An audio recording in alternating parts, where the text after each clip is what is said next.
तो आप भी ट्रेडिंग करते हो, अपनी कड़ी मेहनत से कैपिटल खड़े करके लाते हो and end of the in day आप मार्केट में ओवर ट्रेड करके अपने कैपिटल को वाइप आउट कर देते हो। और ऐसा बार बार हर बार आप करते हो और फिर आप अपने लॉजिस्टिक्स में चले जाते हो और फिर आपको लगने लगता है कि ट्रेडिंग इज वेरी है, ट्रेडिंग बहुत भारी है, ट्रेडिंग बहुत हार्ड है। तो घबराने की कोई बात नहीं है। एक ऐसा फेज होता है जो हर ट्रेडर के साथ होता है, चाहे तो वो प्रॉफिटेबल हो चाहे तो वो बिजनेस हो, शुरुआती में सबके साथ ये ऐसा होता है। What is over trading, how can we stop over trades. Over trading होता क्या है, सिंपली बात करें तो अपने कैपिटल के अगेंस्ट रिस्क ले, जहां आपको एक दिन का एक ट्रेड का $38 लॉस करने का है, जहां आप $100 लॉस करके बैठे हो। इसी ओवर ट्रेडिंग के कारण आपका कैपिटल मार्केट में ज्यादा दिन तक सर्वाइव नहीं कर पाता है। लेट एंट्री या मिस एंट्री, ये एक बहुत बड़ा कारण है आपके ओवर ट्रेड्स का। जब आप मार्केट में लेवल्स पर ट्रेड करने के लिए बैठे होते हैं, फिर मार्केट आपके लेवल्स पे आता है और मार्केट आपको बिना कंफर्मेशन दिए हुए 5 प्राइस से आपके साइड मूव कर जाता है, तो आपको लगना था कि मेरी एंट्री मिस हो गई और आप उसी चक्कर में अपने एंट्री लेवल से काफी दूर एंट्री लेते हो। फिर मार्केट आपके थोड़ा भी अगेंस्ट आता है तो आपको लॉस होने लगता है और ये 80% ट्रेडर के साथ ऐसा होता है। इसके कारण आपका एसएल बड़ा होता है क्योंकि आपने एंट्री लेवल से बहुत दूर बनाई। दूसरा सबसे बड़ा कारण है एडिंग मोर देन क्वांटिटी। मान लीजिए आपके पास $100 है जिसको आपको मार्केट में 10 दिन तक सर्वाइव करवाना है, तो आप क्या करो, तो आप अपने $100 वाले अकाउंट को 10 दिन तक सर्वाइव करने के लिए एक दिन का $10 रिस्क लोगे। यस,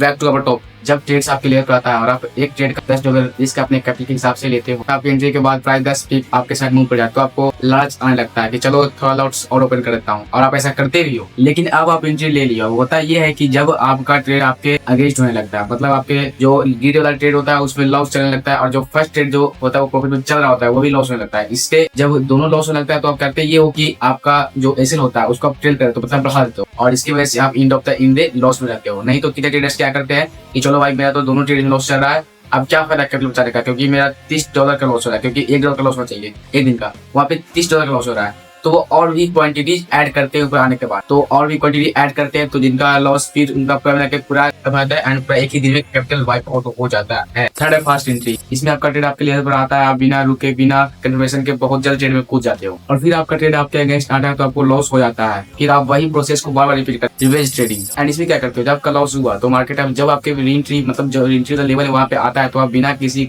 बात सोचे समझे बिना कंफर्मेशन के फिर से एंट्री ले लेते हो एंड एसएल टीपी को इतना बड़ा करते हो जैसे कि मार्केट वहाँ पे कहीं पहुंच नहीं सकता। जिस तरह से आपका एसएल ही हिट होता है एंड आप इन द लॉस में ही वाइप आउट में ही रहोगे। देखो भाई, मार्केट आपके हिसाब से नहीं चलेगा, आपको मार्केट के हिसाब से चलना होगा। Now how can we stop our trades, हम लोग आवर ट्रेड्स को कैसे रोकें। अगर मैं अपने एक्सपीरियंस से सिंपली कहूँ तो डिसिप्लिन ही एक ऐसा की है जो आपको आवर ट्रेड से बता सकता है और आपको एक बेहतरीन प्रॉफिटेबल ट्रेडर्स बना सकता है। आप बोलोगे भाई हम डिसिप्लिन में रहते हुए भी ओवर ट्रेड कर देते हैं, तो भाई अगर आप ओवर ट्रेड कर रहे हो तो आप डिसिप्लिन में हो ही नहीं। चलो मैं इसका एग्जांपल देता हूँ, एक डिसिप्लिन ट्रेडर जो प्रॉफिटेबल है और एक अनडिसिप्लिन ट्रेडर जो प्रॉफिटेबल नहीं है, क्या गलतियां हैं टाइम बिलो। बहुत सारे ट्रेडर्स को लगता है कि दिन भर चार्ट के सामने बैठने से वो प्रॉफिटेबल हो जाएंगे, बट रियलिटी कुछ और ही है। आप जितना ज्यादा मार्केट में चार्ट के सामने आप टाइम स्पेंड करोगे वो उतना ही ज्यादा आपका brain wash and mentality health बहुत खराब कर देगा। लेकिन वही ट्रेडर जो दिन में एक ही बार चार्ट देख रहा है, दिन में एक ही बार ट्रेड कर रहा है, वो इजीली आपसे ज्यादा प्रॉफिट्स कर पा रहा है। टाइम विंडो से क्या संबंध है, एक अनडिसिप्लिन ट्रेडर जिसके पास $100 का अकाउंट है जिसे 10 दिन तक मार्केट में सर्वाइव करना और प्रॉफिट्स भी करने, अगर वह एक दिन का एक ट्रेड $10 रिस्क लेता है तो वह अपने कैपिटल को 10 दिन तक मार्केट में सर्वाइव करा पाएगा। लेकिन जब आप दिन भर चार्ट के सामने बैठते हो तो 100% चांस है कि आपको सेटअप्स बहुत बनेंगे और आप 100% ये भी चांस है कि आप उस हर सेटअप्स पे एंट्री लोगे ही। अगर आप दिन भर में 5 ट्रेड लेते हो जो कि एक घटिया सोच है, लेकिन फिर भी आप दिन भर में 5 ट्रेड लेते हो तो 5 ट्रेड में भी लॉस हो जाता है जो कि $50 होता है, क्योंकि आप एक दिन का एक ट्रेड का $10 रिस्क ले रहे हो, लेकिन आपने एक ही दिन में 5 ट्रेड कर दिया यानी $50 हो चुका है। तो अब आपका कैपिटल सीधे $100 से सीधे $50 पर आ चुका है। फिर आपको होने लगेगी मेंटलिटी स्ट्रेस की मैंने एक ही दिन में अपने कैपिटल को अदा कर दिया। अब आप जब नेक्स्ट डे मार्केट में आओगे तो आप अपना बचा हुआ कैपिटल भी लॉस कर दोगे क्योंकि आप उस पहले सदमे से बाहर निकले ही नहीं एंड इसी तरह आपका कैपिटल 1 से 2 दिन में वाइप आउट हो जाता है। Now talk about discipline trader जिसके पास भी सेम $100 का कैपिटल है एंड इसे भी पूरे 10 दिन तक मार्केट में सर्वाइव करना है, इनका एक ट्रेड का $10 रिस्क लेना है और इसे भी 10 दिन तक सर्वाइव करना है। लेकिन ये डिसिप्लिन ट्रेडर जो पूरे दिन चार्ट देखने के जगह ये सिर्फ एक ही बार चार्ट देखता है, सिर्फ 1-2 घंटे के लिए। अब ये जो है एक दिन में एक ही ट्रेड लेता है, चाहे तो वो लॉस या प्रॉफिट नो मैटर, उसके बाद लैपटॉप बंद।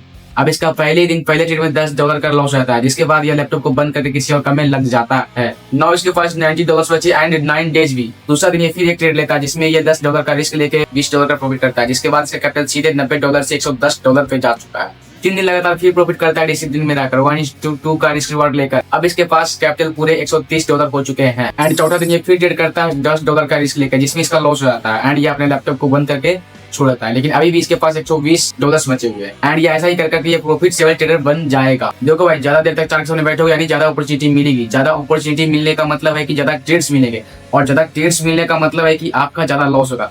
तो इसीलिए भाई ये सबसे बचना है भाई। तो एक टाइम विंडो पकड़ो कि नहीं मुझे लंदन सेशन ट्रेड करना है, न्यू सेशन करना है, मुझे 6 बजे बैठना है, मुझे 12 बजे बैठना है। मुझे ट्रेड मिला तो सही, नहीं मिला तो नहीं करेंगे बंद।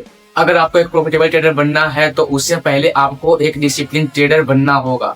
Choose one time window set पर ट्रेड, रिस्क एंड रिवार्ड। भाई अगले 30 दिन तक मेरी बातों को मान लो और एक डिसिप्लिन ट्रेडर की तरह भाई अपने आप पे काम करो एंड डिसिप्लिन में रहकर ट्रेड करो भाई। आपको प्रॉफिटेबल होने से कोई नहीं हो सकता है। हाँ, जर्नल जरूर लिखना भाई, ठीक है। जर्नल्स जो अपने एक कॉपी बनाओ किसी भी, उसमें अपने एक दिन का जब ट्रेड लिया एक ही ट्रेड लेना है भाई, ज्यादा ट्रेड मत लो। आप बैक टेस्टिंग खूब करो भाई, शुरू में भाई पैसा लेकर मत दौड़ो, आप डेमो ट्रेडिंग करो भाई, बैक टेस्टिंग करो, ठीक है। इससे भाई आपको कॉन्फिडेंस आएगा, वो तो आएगा ही भाई, ठीक है। तो भाई अपना आप पे फोकस करो, डिसिप्लिन में रहकर ट्रेड करो भाई। नहीं प्रॉफिटेबल का बहुत बड़ा काम होता है भाई ज्यादा तक समय चार्ट देखना, ज्यादा समय पर चार्ट देखने का मतलब है ज्यादा ट्रेड मिलता है, और ज्यादा ट्रेड मिलेगा तो भाई आप ज्यादा ओवर ट्रेड करोगे भाई। तो अगर जब तक आप डिसिप्लिन नहीं रहोगे, जब तक आप प्रॉफिटेबल नहीं बन पाओगे, ये मेरी गारंटी है। पहले भाई आपको प्रॉफिटेबल ट्रेडर बनना है तो पहले आपको डिसिप्लिन ट्रेडर बनना होगा, बनना ही पड़ेगा भाई, बिना पढ़ने आपको कुछ नहीं होगा। तो ग्रो मिलते हैं किसी नेक्स्ट टॉपिक के साथ, तब तक के लिए बाय बाय।